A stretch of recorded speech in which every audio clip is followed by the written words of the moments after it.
Nice launch trajectory and countdown net. Pad is clear. 10, 9, 8. Launch auto sequence has started. 6, 5, 4, 3, 2, 1. Go for launch.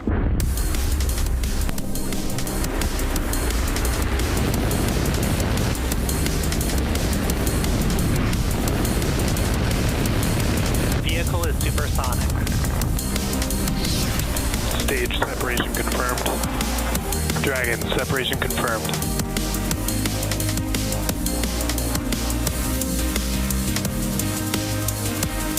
Stage 1 is transonic. Landing legs have deployed.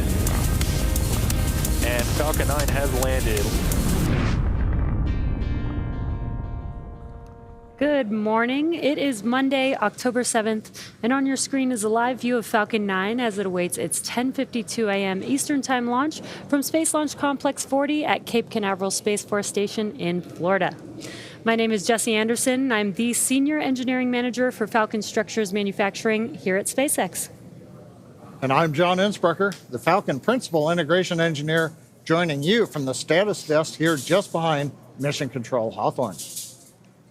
Welcome to our webcast coverage for Hera, the European Space Agency's mission for planetary defense, which was developed as part of a larger international effort known as the Asteroid Impact and Deflection Assessment Collaboration, or ADA. Today will mark this year's 94th launch for SpaceX and the 389th flight overall. We're just over 19 minutes away from launch. Both the vehicle and the range are green. On the weather front, it's cloudy. It's been a little rainy. The good news right now is we think the weather will hold up and be good to go for launch when we get to T0.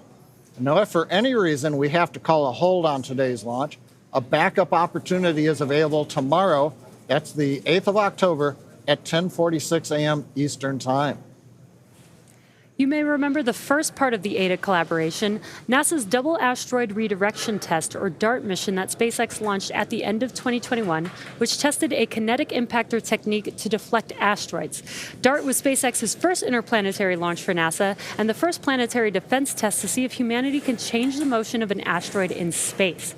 DART collided into a small asteroid moonlet called Dimorphos, which orbits around a larger asteroid called Dimorphos. Spacecraft is on internal power. And that happened in September of 2022, while about 11 million kilometers or 6.8 million miles from Earth. The collision shortened Dimorphos' orbit by 32 minutes, or about 26 times the predefined success threshold of 73 seconds. Hera will now return to the same binary asteroid system to survey the results of the kinetic impact up close and help researchers understand if it can become a repeatable technique among other mission objectives. Now, before we get into today's mission, here's a quick refresher on the DART mission, courtesy of NASA. We're embarking on a new era of humankind. Dimorphos and Dimorphos make a great target. We needed an asteroid with a moon that you can see from ground-based telescopes around the world. We're doing this mission to prove that we can deflect an asteroid. 5, 4, 3, 2, 1. And liftoff of the Falcon 9 and DART on NASA's first planetary defense test to intentionally crash into an asteroid. Even if we do everything right, our sensors work well, our spacecraft is doing well, even then, we might still miss. 4, 3, 2, 1.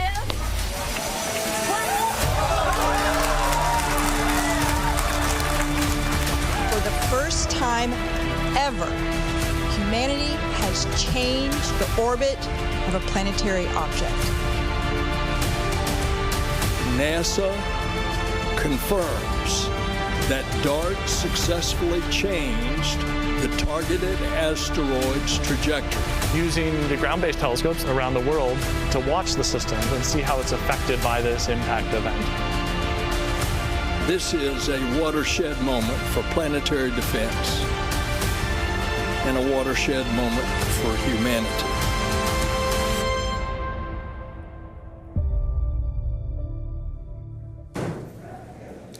DART changed the orbit of a celestial body for the first time in human history, demonstrating one possible capability to defend Earth from a potential future impact.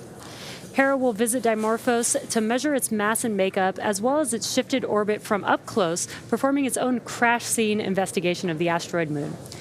The data gathered will help validate the DART-style deflection technique for operational use in case it's ever needed to help deflect any dangerous asteroids headed for Earth. Hera is the first planetary defense mission for ESA and will be the first mission ever to perform a subsurface radar survey of an asteroid using the smallest radar instrument ever flown in space. To help complete its mission, Hera is carrying 2 shoebox-sized CubeSats with it, one called Milani and the other called Juventus. Milani was named after the late devised the DART and Hera missions, and Juventus is the Roman name of the daughter of Hera. Hera will help pave the way for ESA's future interplanetary missions by testing deep space navigation and guidance and inter-satellite communication between the main Hera spacecraft and its CubeSats, which are packed with miniaturized technology and scientific payloads. The CubeSats will conduct proximity operations in the asteroid's extremely low gravity environment, flying lower and closer than Hera. And they will actually end their mission by landing on Dimorphos, which is 170 meters wide, or roughly the size of the Great Pyramid of Giza in Egypt. Hera is expected to arrive at Dimorphos in late 2026 to begin its 6-month investigation, delivering researchers on Earth critical data about future asteroid deflection missions and continue to grow our understanding of asteroid geophysics and build our knowledge about the formation and evolution of the solar system. With that primer, let's take a look at this video from ESA to dive deeper on today's mission and hear a special message from the ESA Director General. There's a mystery out there in deep space, and solving it will make Earth safer. That's why the European Space Agency's Hera mission is taking shape, to go where one particular spacecraft has gone before. On the 26th of September 2022, at 6.1 kilometers per second, NASA's DART spacecraft crashed into the Dimorphos asteroid. Part of our solar system changed. The impact shrunk the orbit of the Great Pyramid-sized Dimorphos around its parent asteroid, the mountain-sized Didymos. It also sent a plume of debris thousands of kilometers across space. This grand experiment was performed to prove we could defend Earth against an incoming asteroid by striking it with a spacecraft to deflect it. DART succeeded, but that still leaves many things scientists don't know. What is the precise mass and makeup of Dimorphos? What did the impact do to the asteroid? How big is the crater left by DART's collision? Or has Dimorphos completely cracked apart, held together by its own weak gravity? That's why we're going back with ESA's Hera mission. But Hera is not going alone. It takes with it 2 briefcase-sized CubeSats to go in closer and take more risks than their parent spacecraft. And they'll end their duties by touching down on Dimorphos to gather extra data on its surface and gravity field. If a body of this size ever struck Earth, it could destroy a whole city.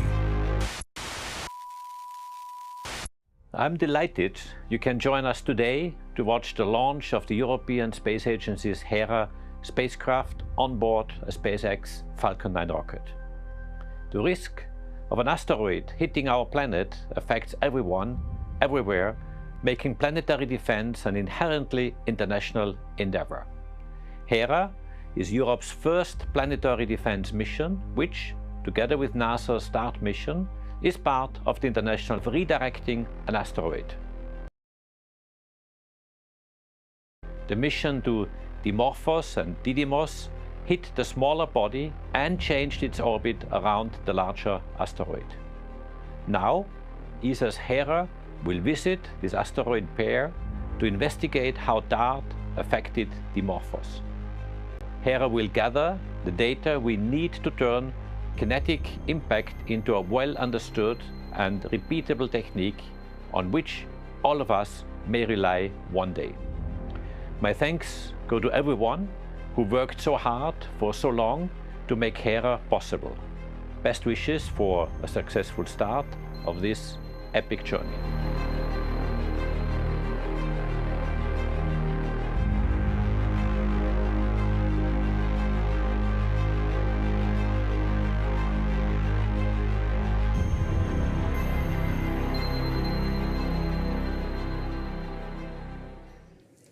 Launching Hera today is Falcon 9, a two-stage rocket developed and manufactured by SpaceX, known for its safe, reliable, and cost-effective access to space.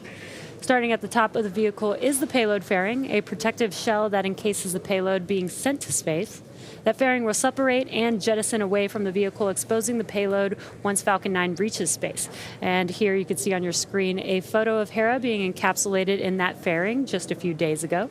The fairing halves that we are using today have supported multiple missions, one having flown 12 missions and the other 18. Now, continuing down the vehicle, we have the second stage. The second stage is powered by a single Merlin vacuum engine, or what we call the MVAC engine, which is optimized to perform in the vacuum of space. And below that is the first stage, which contains 8 engines arranged around one center engine held in place by a structure called the octaweb. Now, each of these Merlin 1D engines delivers about 190,000 pounds of thrust at sea level, which gives Falcon 9 a combined 1.7 million pounds of thrust. The booster supporting today's mission previously launched 22 missions, including Crew 1 and Crew 2, SXM-8, CRS-23, XP, Transporter 4 and 5, Global Star FM-15, ISS Aero C3, Korea 425, Maxar-1, ASBM, and 10 Starlink missions. Now, due to the additional performance required to deliver today's payload to an interplanetary transfer orbit, this will be the 23rd and final launch for this booster, and recovery is not planned. However, we will be recovering the fairing halves. So with that, let's check in with John I for a status update on today's launch. The launch vehicle and spacecraft are in good health. They're ready for launch as we are just beyond T-minus 9 minutes to liftoff. The Falcon 9 team reported on console at T-minus 2 hours and 15 minutes. They began their final checks of the launch vehicle and ground systems. We did a final checkout of the flight termination system. That was at T-minus 1 hour and 45 minutes. We then had the Falcon 9 team complete their data review of first and second stage propellant checkouts, as well as the avionics team and the guidance, nav, and control team. And they did all their final data reviews at T-minus 1 hour. At that point, the chief engineer conducted a technical readiness poll, and everything was go to continue. We've also completed at T-minus 38 minutes the poll to proceed with propellant load and launch. And most recently, you might have heard over the countdown net, the spacecraft has gone on internal power at T-minus 18 minutes and 30 seconds. Now, currently, the team at Cape Canaveral Space Force Station, they are loading propellant. That began on time at T-minus 35 minutes when our launch auto sequence began. We're loading 2 propellants on Falcon 9 today, a fuel and an oxidizer. Now, for Falcon 9, our fuel is a refined form of kerosene known as RP1. To burn that fuel, we need a source of oxygen, which we call the oxidizer. Now, most burning that you're familiar with on Earth uses oxygen that makes up about 21% of the air you breathe. But in space, there's no atmosphere to provide oxygen or other oxygen-bearing molecules, so rockets need to carry their own. Now, Falcon 9's oxidizer is super chilled liquid oxygen, what we call densified LOX. Now, the liquid oxygen is chilled well below its boiling point. That allows its density to be increased, and that in turn allows us to load more into the first and second stage LOX tanks. And that's an important advantage for missions like today's, where we need as much propellant as we can carry to get to the required interplanetary transfer orbit. Now, currently on the Falcon 9, you see on your screens, fuel loading is complete on the second stage. We're continuing on the first stage up until about T-minus 6 minutes when fuel loading will wrap up on that stage. And we are loading liquid oxygen onto both the first and second stages right now. In addition to its propellants, Falcon 9 also needs an ignition source to start burning that fuel and oxidizer. And for that, we use a liquid called T-TEL. Stage 1, RP1 load is complete. And there we hear, we're on time. Fuel load on the first stage is complete. I mentioned T-TEL. That's an acronym for a mouthful called triethyl aluminum and triethyl borane. Now, when we ignite the engines, we first flow liquid oxygen and T-tub into the gas generator in the main combustion chambers. The T-tub will burst into flames in the presence of the oxygen. So once we have that ignition, the RP-1 kerosene fuel is introduced and the Merlin engine goes to full power. And at liftoff, Falcon 9's 2 stages that you can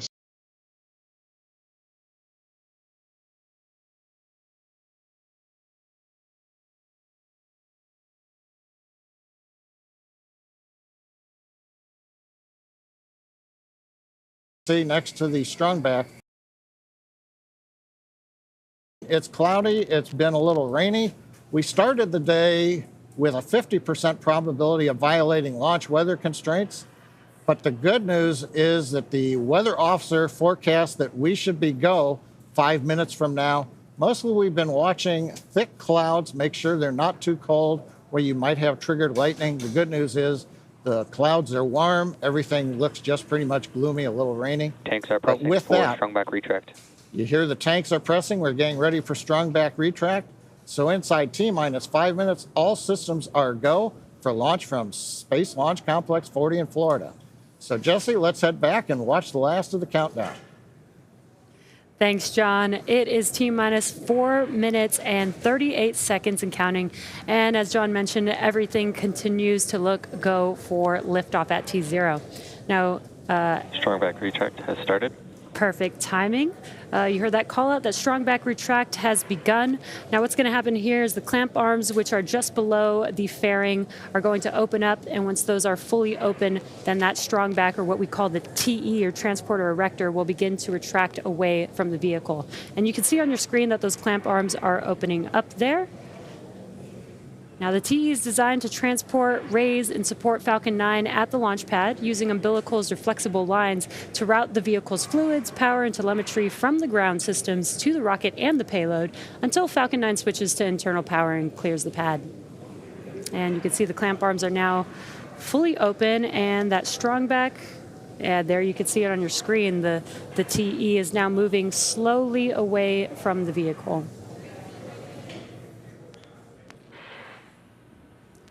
Now this is going to recline just a few degrees here, but at T0 it's going to move even further away, about 45 degrees away from the vehicle as Falcon 9 lifts off.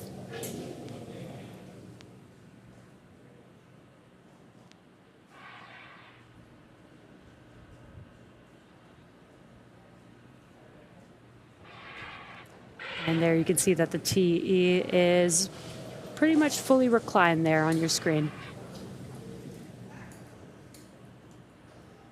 Coming up on T-minus 3 minutes. Strong back is in the countdown configuration. It's about 1.5 degrees away from the Falcon 9. Waiting for next is completion of liquid oxygen loading on the first stage. Stage 1 LOX load is complete. Right on time.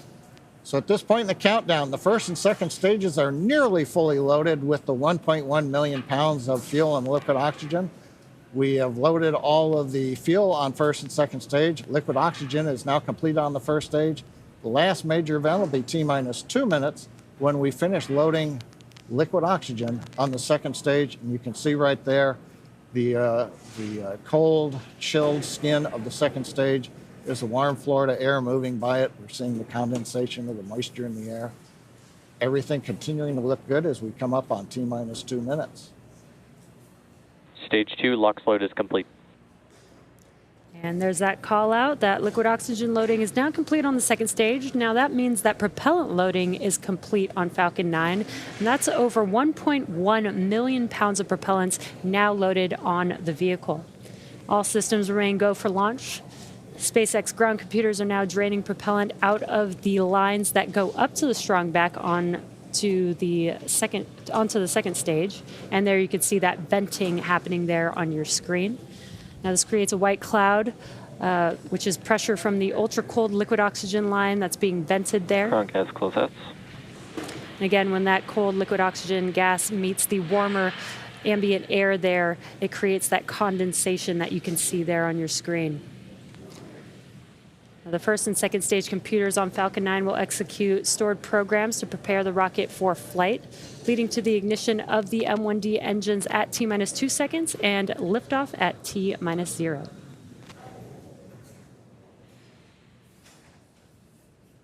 Falcon 9 is in startup. With that call out, the Falcon computers are running the final sequence for launch. First and second stage tanks are beginning final pressurization for launch. All systems are go. Let's listen into terminal count. LD, go for launch. As Falcon 9 transports the European Space Agency's Hera spacecraft into space.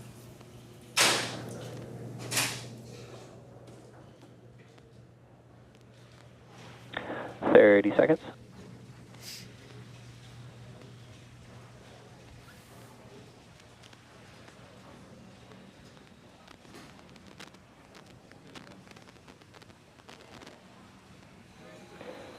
Seconds.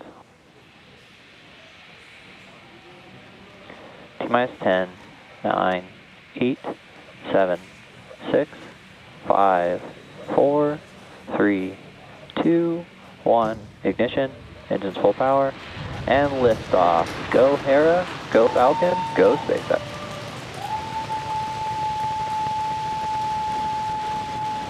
Vehicle is pitching downrange. Stage 1 propulsion is nominal.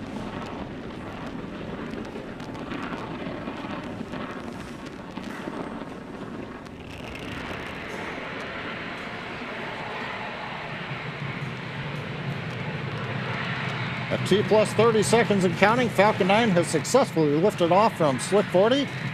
After clearing the tower, we begin to tilt or gimbal the engines. That initiates a roll maneuver you might see on the Stage 1 camera view, although it's kind of cloudy. But this enables the vehicle's antennas to stay in the best position for communicating with the ground. We are into throttle down now in preparation for max dynamic aero. Falcon is supersonic. Faster than a speeding bullet, we're supersonic on Falcon 9.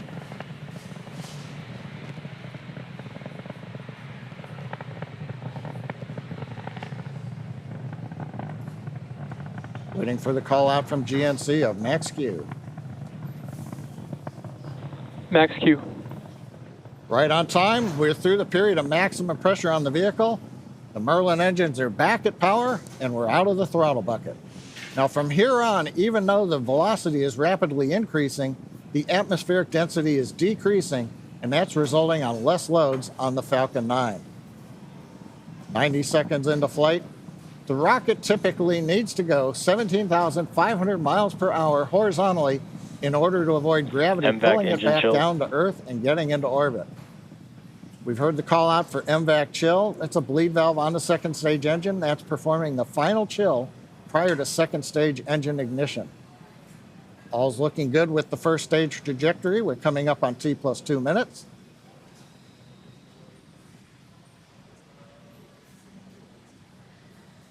Views from onboard the camera mounted on the inner stage of Booster 1061. Now we've got 3 events that'll be coming up in just under 30 seconds. Main engine cutoff, the 9 Merlin engines will be throttled down and shut down.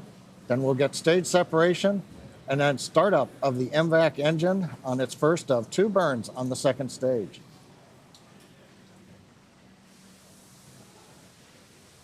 We've begun throttling down the Merlin engines.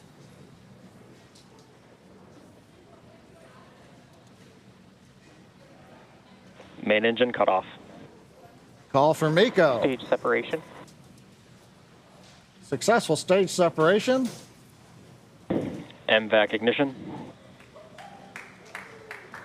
MVAC ignition, and we're up on power on stage 2.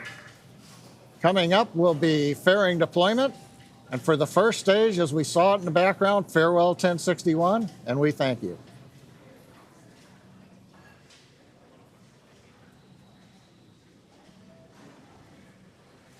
As we continue climbing out of Earth's atmosphere, we're waiting for the right time when we can open up and deploy the fairing. That should be coming up in about 10 seconds.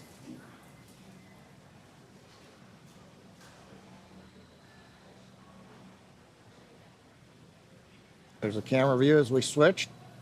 You can see Hera inside the 2 halves of the fairing. Fairing separation. 10 seconds. 9, 8, 7, 6, 5, 4, 3, 2, 1. Ignition, engines full power, and liftoff. Go Hera, go Falcon, go SpaceX. Fairing separation. and successful payload fairing separation. As we mentioned earlier, the fairing halves have supported multiple missions.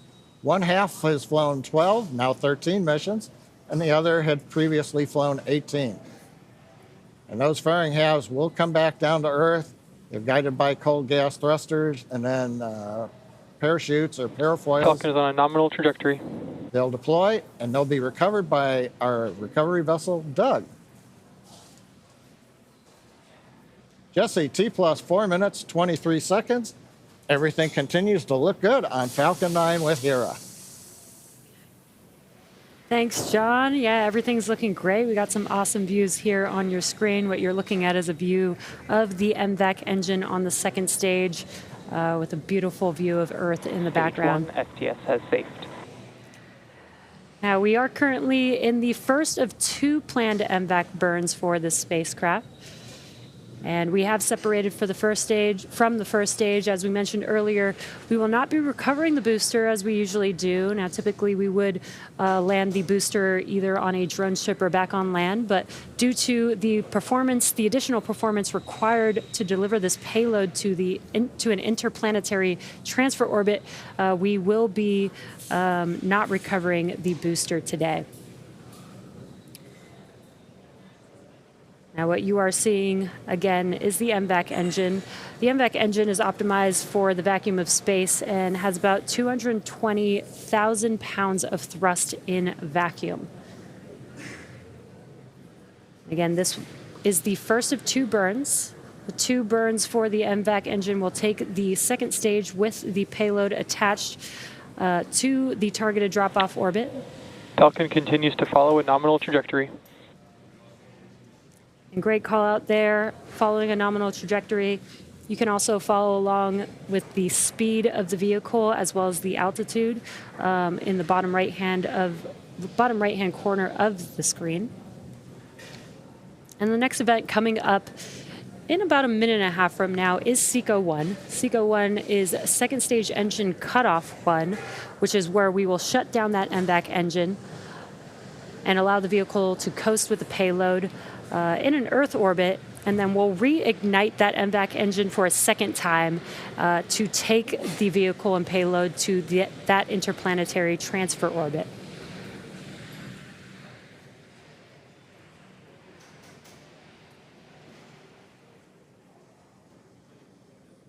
Now we're just about a minute away from SECO 1. And you can see in the bottom right hand of your screen that the speed is continuing to pick up. The velocity is increasing on the vehicle as the MVAC engine continues to burn. But again, in about 40 seconds from now. Stage 2 is in terminal guidance. In about 35 seconds from now, we will shut down that MVAC engine and again allow the vehicle to coast in an Earth orbit before we make its way to the interplanetary transfer orbit.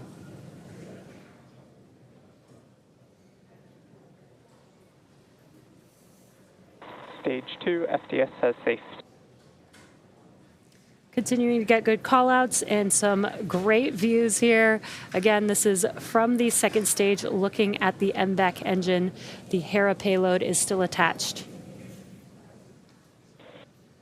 MVAC shut down.